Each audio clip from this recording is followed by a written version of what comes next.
Thank you all for letting us have another slot this year to update on the work of TSS. Over the next 30 minutes or so, I'd like to give you a quick update on what's happened. We've had a busy year. Our team within TSS and all the IT teams across each of the secretariats have, I think, developed a good collaboration. There's a lot of stuff going on. Some would argue too much. We're going to spend a little bit of time talking about that, but I think a lot is happening. I'd like to shout out to Tom in particular. He and his team are obviously play a critical role in the state, and they've been terrific partners in working on a couple things we're going to talk about, and I think have played a pivotal role in making sure that the initial roots of the new secretariat take hold. So thanks to team and to Tom for letting us do that. I'm going to start with a little quiz. You've been talked at for a while, so I'm going to let you do some work. And I want to try to bring to life, I think, a point that's pretty obvious, but something that's playing out in your daily lives. I think it's playing out wherever you go, in enterprises, in public sector, in state government, in federal government. We're all wrestling with the following things that I'd love to just quickly check in on. How many people have checked their mobile device more than 10 times since your alarm clock went off this morning? Wow. And for you really actualized people who've checked it less than 10 times, you're not going to admit it. Okay, good. How many people have been hacked in the last year that they know of? Wow. You're a very cautious bunch. How many of you sure that you've not been hacked in the past year? Okay. Any of those who were hacked that were caught up in the Equifax mess? 1, 2, 3, 4, 5, 6, 7. Of you, how many of you followed or even listened or read what Equifax's recommendation was of how you deal with having been hacked? So most of you. How many of you were sure that the advice they gave you was really good advice and in your interest to do? Good. Be skeptical. How many of you do 30% or more of your shopping online today? And those who have your hands up, was that 10% or less or more 5 years ago? 10% or more? Lower, okay? So it's accelerated a lot. How many people don't shop online? Terrific. So there it is. These are trends that we're living with every day. They're accelerating. The bad guys are getting badder, and yet we're still going at the things that make us vulnerable at an accelerating rate. And whether it's in your personal life, in the enterprise of the state of Massachusetts, or in any enterprise around the world, at some level, in a really real way, the imperative to get digital and the imperative to be secure are constantly at work, constantly changing, and ones that we're all wrestling with.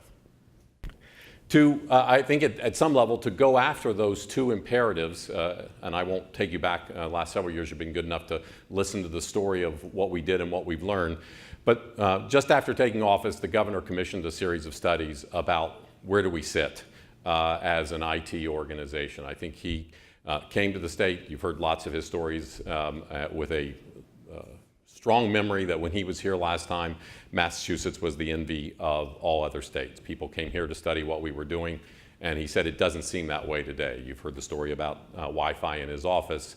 You've heard the story about some of our big systems getting into issues. You've heard the story, which he's quite passionate about. You heard him talk about this morning about our ability to free up data and make it usable for policy decisions. So a number of studies were done. I think that created a sense of where we needed to go in that imperative of get digital and get secure. And that's led to a series of things that have happened over the past year, the most important of which was an Article 87 reorganization of our information technology organization last summer. It was passed by the legislature on August 1st, so we've been in business as a secretariat for about 9 months. We're in the midst of a number of different work streams across your organizations, trying to bring to life some of the principles that I'm going to talk about. I think there are some people who are telling us that we're going too fast. Maybe some of you even in the room, there's at least one person who was here earlier today who says we're going too slowly, and trying to thread that needle is something that we're all working toward, but I think at least I want to make sure you hear an appreciation for the common wheel that we felt as we've tried to go after this around these two important imperatives of get secure and get digital.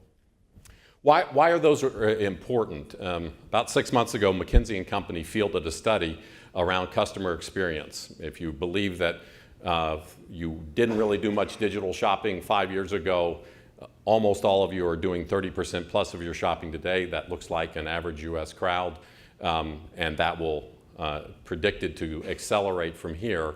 That becomes the new norm of what people's expectations are. And so if you look at it across a wide set of industries, and ask people, what is that experience like online today? What is their digital experience with grocery, with e-commerce, with banking, with credit cards, with car insurance, mobile, and so forth, and ask them how they feel about that across a number of different competitors, you probably come to the not surprising conclusion that people love things like Amazon.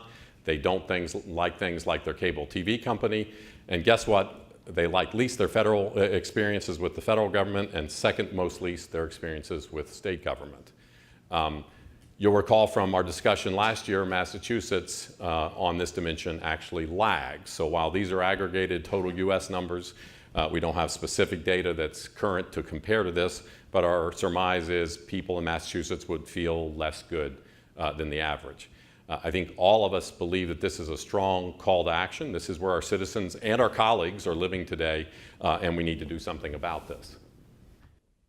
So the headlines from the study that we did of ourselves, you'll recall, was that Mass was in the bottom half of states across a broad range of metrics in IT, whether it be service, whether it be quality, whether it be security, whether it be cost. We were somewhere below the 50th percentile. I think that was a pretty big surprise for a lot of us who worked on this. And in particular, I think the one that concerned us the most was our view of ourselves about security. And I think that really became the rallying cry around what we needed to do next. And the broad themes, as you can tell, I'm not going to go through the chapter and verse of what's going on in each of your agencies in the TSS today, but citizens demand digital in every aspect of their lives, and so they're going to want their services from the government to look in a similar way. We probably get permission to be laggards, but we don't get permission not to do it. The complexity and reach of cyber security is accelerating. Witness the experience you just described of yourselves. All of you will be hacked over the next couple of years. I would tell you almost for sure you have been hacked, every one of you, and you don't know it unless you are completely not an online citizen. It is the reality of today's world. And it will continue to change and will continue to accelerate in its complexity and the cleverness with which the bad guys come after us. Technology delivery and how we get our technology continues to evolve. When the governor was here and remembered his days here fondly, mainframe was the thing, just becoming client server. Client server becomes more distributed and puts power in more of the people's hands. That goes to mobile, and now we're getting to the point where a lot of software which we really thought was only to be created by ourselves is being created by others in lower cost ways and safer ways that we're going to need to move toward.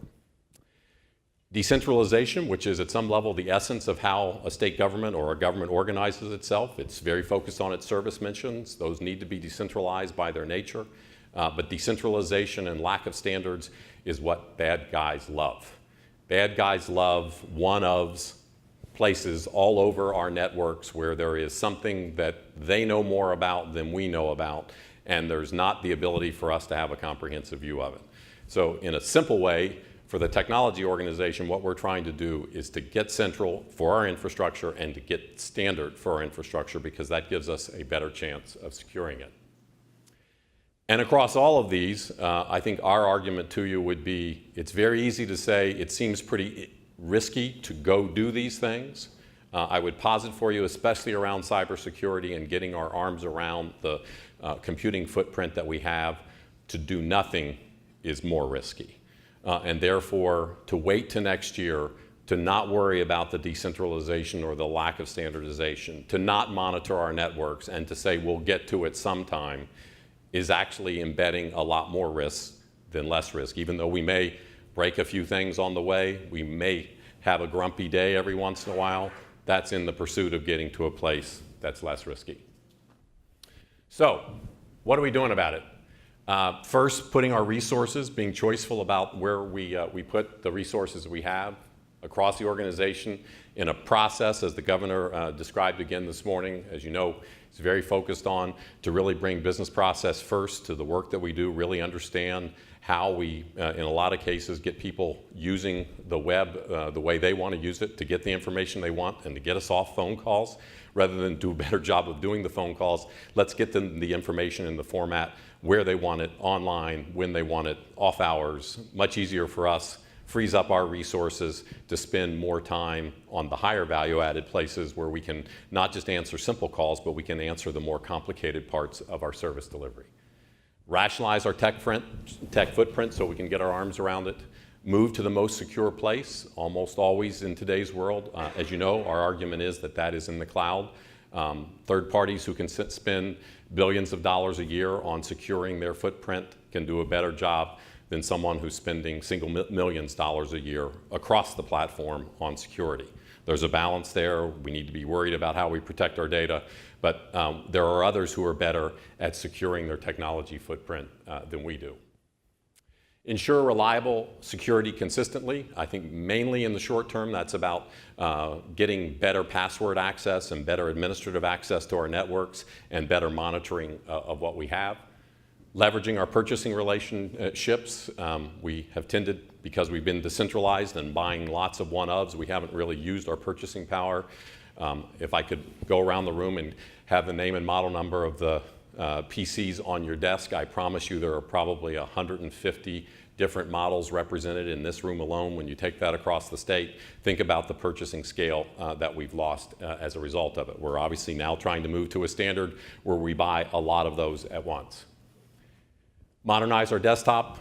That is singularly, I think, the thing that will have the biggest impact on you and your teams, to make sure that we're having a secure delivery of the software and the network to your desktop.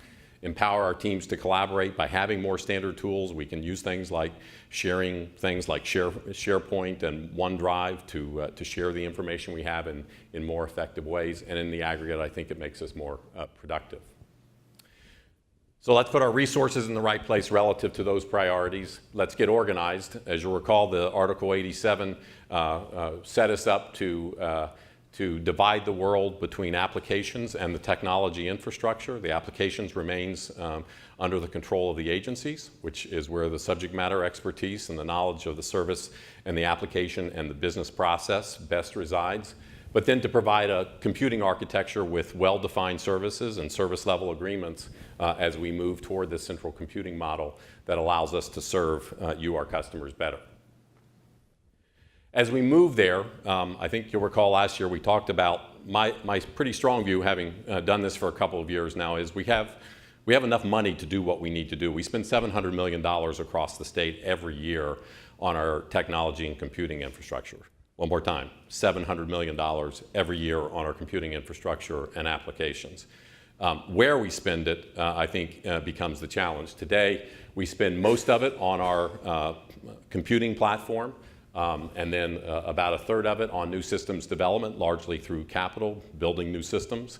I think if you think about the world of tomorrow, I would bet we will continue to spend about the same. I'm not sure it's going to grow a lot. But how we spend that money is going to change a lot. We're going to move from building big customized software solutions to using other people's software to solve our problems and using other people's infrastructure to solve our problems. And therefore we become more of a bring together the pieces organization and hopefully do that more rapidly, more efficiently, and get to the solves that you want in a more quick way. So I think progress is being made on the Article 87's objectives, but the thing that probably encourages me even more, because at some level you don't really care about infrastructure. You know, what you care about is when you come in the morning, you turn on that computer and it does what you want it to do. And so stability and uptime and security, though you may not worry about it as much as we do, is what you care about. And therefore, in a perfect world, at some level, infrastructure is something that disappears into the background. It works and it's secure and you don't have any problems. And then the time that you spend within your agencies working on the business process and the technology that's needed to solve that, we think becomes the interesting challenge of the next period of time. I wanted to pick off a couple of small snippets, some of them pretty large snippets, of really good stuff that I think is going on across the Commonwealth. Not by TSS, these are almost all sponsored, with a couple of exceptions, by the agency, within the agency, driven within the agency. And I think it gives you a glimpse of what I think good and tomorrow can look like. And I wanted to put some shout outs there. First, mass.gov. We have moved to a new platform. It is the first step in a long journey of having a modern set of digital processes. You start with the information assets and then you move toward being able to do more and more of the interesting work around transactions. We have a new set of tools partnering with many people in your organization. We now have moved about 80% of the volume of our traffic to new mass.gov. So 80% of the time when one of our constituents looks at our website, they're seeing new content in a new format in hopefully a more plain English way. And we feel really good about that. That's the good news. The bad news is 20% of our content is important to somebody, and we continue to need to make progress on that. And I would say one of the things we've learned as we've made the change, many of you in the room have given us good and strong feedback in this regard, is that there are two groups of people that probably this iteration of mass.gov didn't serve as well as we should have imagined it to. One would be our power users, accountants, lawyers, people who use the technical information of government regulation, whatever, in their daily work, and we made that more difficult for them to get after. We're working on that as a project right now. I think we'll make some important steps forward in the next set of months.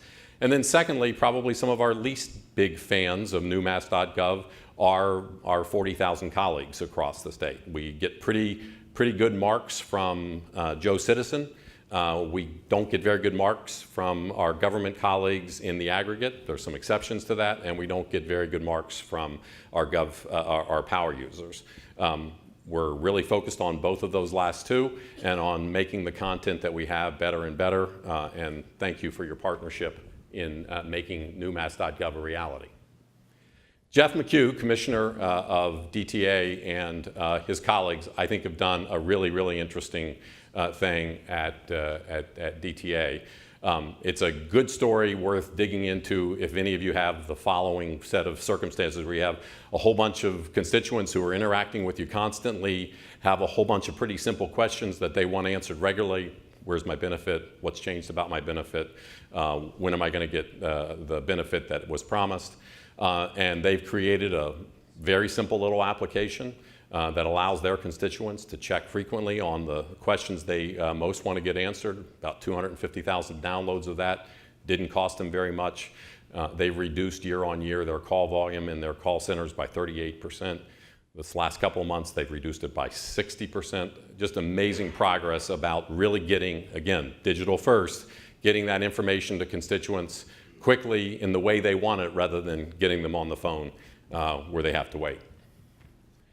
The Comptroller, as many in the room are aware, embarked on a really quick process to have a really big impact. That upper right-hand box that the governor described earlier today, a transparency tool for how we spend our $60 billion of annual expenditure.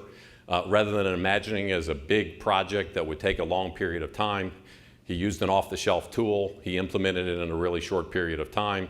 And now it is, I think, probably state of the state across the country in terms of transparency tools and really useful, serving us well.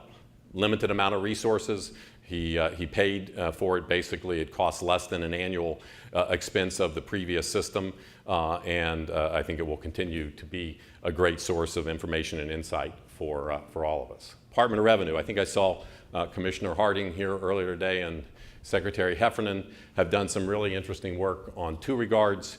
Where's My Refund? The The most important question that the taxing authority gets every year is, where's my refund? They basically just simplified with a single button. If it cost $10,000 to do, I'd be surprised. The ability to check where's my refund. They basically turned most of those inquiries from phone calls into web hits. Phone calls come way down, web hits go way up. Phone calls cost us a lot and anger our constituents. Web hits cost us basically nothing and please our constituents. Big win. And then secondly, a major shout out, major new upgrade of a really critical system of the Commonwealth in their new mass tax system. They delivered it end to end, all tax types in 3.5 years. Substantial improvements in accuracy and security, substantially improved collections, and I think it's gotten really good marks, especially from our power user accountant CPAs in the world. Transition to the cloud. Rick Jeffers and Tom Way at Unemployment working with us, partnered with us to move their pretty unstable, pretty cranky application to the cloud. It allowed us to get it more stable, a lot more uptime, and allowed us to get through an IRS audit around some of the security issues that that IRS had with the UI system. I think there's important news in this. This is the this is one of our top 10 applications. This is the first big application running in the cloud. It's a lot more secure now. It's a lot more stable. We've been running for about 6 months, and I think the future for all of us looks a lot like this. As you know, although please don't listen to Channel 5 and the Globe for your only source of information, underneath those slightly longer wait times, really long wait times in some places, is a very good story of Aaron Devaney's team, who have, over the last set of 18 months, gone from a mainframe system to a new modern piece of technology off the shelf, where we're going to have a system that's much more secure, much more stable, and off of the mainframe in an 18-month period of time. They were able to procure it in 90 days in a very open process. We're working through the process of getting the team more comfortable with the new system. I'm here to report the new system's working. We've got some bugs we're fixing as we go, but I think come summertime, wait and renew your license or get your real ID then. I think you're going to find it's a really interesting and cool experience. And from my view, for one of the most important things, transactions that the state does, opens up the opportunity to provide this again in a more digital first, easy to access way to our constituents. And then finally, one shout out to our team. Network stability is a problem that all of you encounter. You'll recall I took you through a fair amount of detail last year. We were 18 networks. We're still 15 networks. It's really hard to keep 15 networks secure and have visibility across them. We've been able to get about 70% of our traffic currently onto one network. We've reduced the number of internet connections that are there. Internet connections is where the bad guys come in and attack us. We're on our way to that view of having one network. But on the way there, I say the thing that one of the things I'm most proud of the team this past year, we were able to take a pretty checkered, there weren't great data kept for the last half a decade or so, but a pretty rocky period of stability in the network. And we've been able through, you basically design networks to assume that they're going to break. You can't build a network that won't break. And so the way you build a great network is have the main network and then have a network that it fails over when this one fails, because this one is going to fail. It's just a question of when. It's usually at a really bad time. When there's some high volume important governor's address or something like that is usually when this one goes down, and you need to have one that it fails over to. First time in the Commonwealth's history, we finally have a network that fails over to itself. And so the reason why we've been able to go to significantly higher availability is because we now fail over to another network. So to wrap up, maybe looking forward a little bit, you definitely should pay what you have for these remarks with regard to my crystal ball. Yours is as good as mine is. The only thing I would remind you, and I am always struck by it, remember what year this was invented. I think we talked about it last year, 2007. 2007 was the first iPhone. We're now on iPhone 10. The functionality of that iPhone 10 versus the functionality of the first iPhone, for those of you who are iPhone users, remarkable, but that was in 10 years. That describes the shape of what we're talking about. We're going fast. The world is going very fast down this path, and therefore, while I can't tell you exactly when and how these will arrive, these will arrive. And making ready for them and making them meaningful to our constituents is not going to be a choice that we can ignore. So, what are the big ones? Conversation, such as social media and instant messaging in much more easy to use formats. I bet you 10 years from now, email and the way you use email will not be the way it is today. It will sort of be what voicemail used to be. It will be, for those of you who know what Slack is, it will be more Slack oriented. It will be collaborative with the people that you talk with a lot, and then a longer term, less friendly place called email that you go to for the infrequently engaged with people in your lives. Voice command, Siri, Alexa.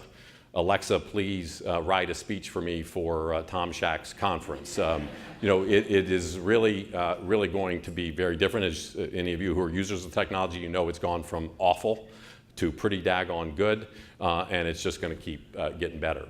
Real-time location awareness. I'm in the library. I've got a meeting at Ashburton at 12:30. And my phone starts going off and says those two things can't compute. You need to start talking faster, Mark, because you're over time. And Tom, even though you can't see Tom waving me off the stage, it's time to get going. Personalized interaction, merging, as I said, with your location, where you are physically with your digital space, and bringing together the awareness of those two to create a view to action. Across all of those, as you're going to hear later today from a dear friend of mine, machine learning is going to make us smarter and smarter and smarter about what all those different data points mean. That a whole bunch of senior people from the state of Massachusetts are sitting in this place is an important referential point, and having a set of technology that makes sense of that, maybe thinks about whether this is a secure place for us, et cetera, will become more and more of the kinds of things and the tools that we have in front of us. AI, which is the topic that Tom put forward today, I think is as I think the governor well described, a bit of a loaded question. It makes it sound like we're giving control of the world to the machine. One of my colleagues ran across an article which I thought captured it better and said, let's not call it artificial intelligence, let's call it intelligent automation. That still makes it sound like we're in control, because we are. What we use the technology for, how we use the technology is our choice. It's going to bring us a lot of new tools, a lot of really powerful tools that you'll hear from Venkat later on today. Aren't always completely understood what they do and how they do it. Really important for a really compliance-oriented organization. So I look forward and I say I think there are going to be enormous benefits. Personalization, productivity and speed, on-demand services, when you want them, where you want them. But as those opportunities get even bigger, almost by definition, the challenges, I think, grow exponentially as well. The one that concerns me the most is our workforce, both bringing their skills along, and we need people to move up the value-adding scale, because we're going to have machines capable of doing the low-value stuff. Just like today, most of our citizens want to go and get their questions answered on the web. Increasingly, the lower value-added questions, we're going to have other ways to get answered. So we really have to focus our team, I think, on maybe the more interesting part of their work, which is on the complicated part of service delivery, which we're always going to be better at doing. Transparency and trust, what's going on inside that black box. How do you know it's right? How do you know it's compliant? Really big questions, especially for an organization that has to deal with these issues every day. So, to end up, can you imagine a world where there's a single secure sign-on for citizens for all of their business with the Commonwealth? Your fishing license, your driver's license, your marriage license, your dental professional license. Keep going. Well, actually, they're doing it in Arkansas today, so you don't have to dream too far about that. How about a linked view of service utilization, so we can see who's using SNAP benefits, who's using Mass Health. We can bring together a better set of tools to help people think about the services we provide. Well, pieces of that are already happening today in Indiana and Michigan and Ohio. We can learn from them. We should be learning from them. This is where it's going. business processes that are designed in a digital-first view. You've heard a lot of those of the great work that's going on in the agencies, the work at DOR, the work at DTA. We need to do more of that. But there are people, the UK and Australia, who are basically saying, we're not going to do any more development of big systems. We're going to start everything first from the how do we serve our customer digitally, and we're going to go backwards from there. And maybe for a little bit more, dream with me, how about if Siri sees that you're going to Disney World and knows you don't have a real ID and sends you a note and says, gee, it's time to make an appointment, or I'll make an appointment for you at the registry to get your new real ID. These are the tools that you're going to are seeing used in enterprise today. They're not going to be too far behind in what we have to get good at through the 2020s. And I think it gives you a sense of the challenge at hand. So thank you for your time. Questions or no?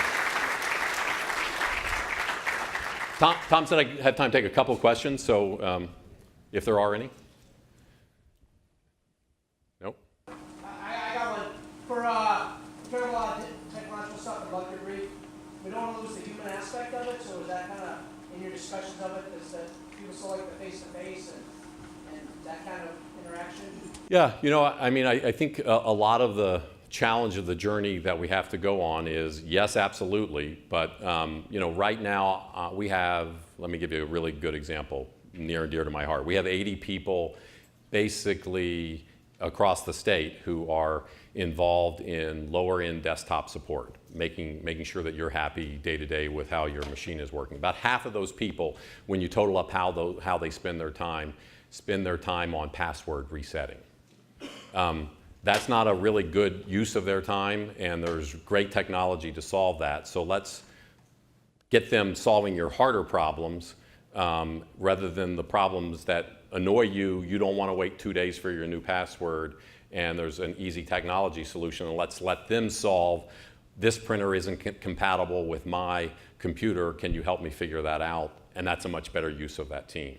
So we need to be asking that question across all of our different services, returning to the governor's matrix of what's really valuable and what's easier to get done, and go after those. So definitely need the human touch. All of these digital services won't work, as I've said lots of times, unless you start with the process first. And sometimes people need to talk with someone.